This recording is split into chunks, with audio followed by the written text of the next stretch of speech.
Christ alone, my hope is found. He is my light, my strength, my song. Bonjour frères et sœurs, nous revenons au livre de Lévitique. Nous revenons à chercher à mieux comprendre la Bible ensemble et apprécier les belles choses que Dieu nous a données. Et on reste même dans le mode de instauration du leadership. On reste dans ce mode, parce que dans le chapitre 9, il parle de ce qui s'est passé les 7 jours après la tente de consécration qui devait rester à la tente d'assignation jour et nuit. Rester vraiment dédié à ce que Dieu leur avait dit.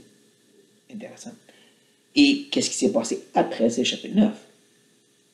Il y a deux choses que je vais vous mentionner qui est montré encore en lien avec l'instauration dans le Nouveau Testament du leadership de ces pasteurs évêques anciens.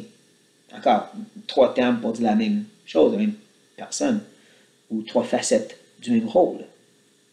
Mais nous commençons avec le fait que ça dit Aaron s'approchait de l'autel et il égorgeait le veau pour son sacrifice d'expiation. Les fils d'Aaron lui présentèrent le sang. Il trempait son doigt dans le sang et en mit sur les cornes de l'autel et répandit le sang au pied de l'autel. Il brûlait sur l'autel la graisse, les rognons et la grande lobe du foie et de la victime expiatoire, comme l'Éternel l'avait ordonné à Moïse. Cette partie-là.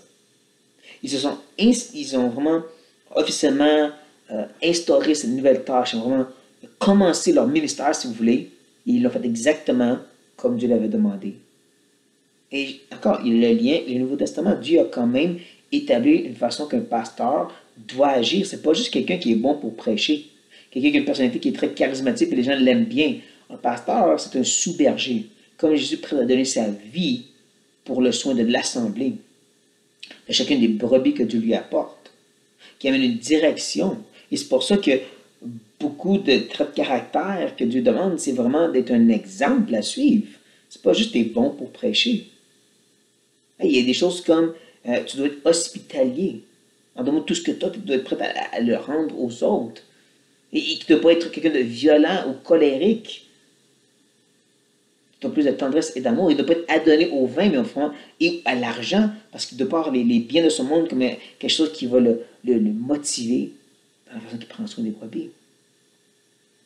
Et toutes ces choses-là que Dieu a demandé qu'il doit vivre et faire comme dirigeant pasteur, comme ici, les sacrificateurs étaient obligés de le faire, et ils l'ont fait comme Dieu a demandé. Et voici comment le tout se termine. Le chapitre 9 termine par ceci. Moïse et Aaron entrèrent dans le temple d'assignation. Lorsqu'ils en sortirent, ils bénirent le peuple. Et la gloire de l'Éternel apparut à tout le peuple.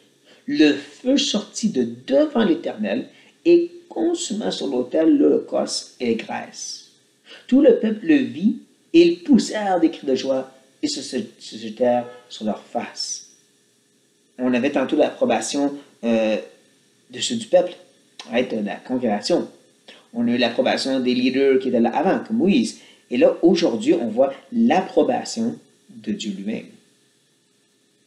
Comment Dieu démontre sa bénédiction, son approbation, pas nécessairement toujours par cette méthode plus exagérée de sa gloire est manifestée, mais n'empêche qu'il y a quand même un sens que Dieu démontre par le fruit qui ressort du ministère de cette personne, par la façon que les gens le voient et parlent de cette personne.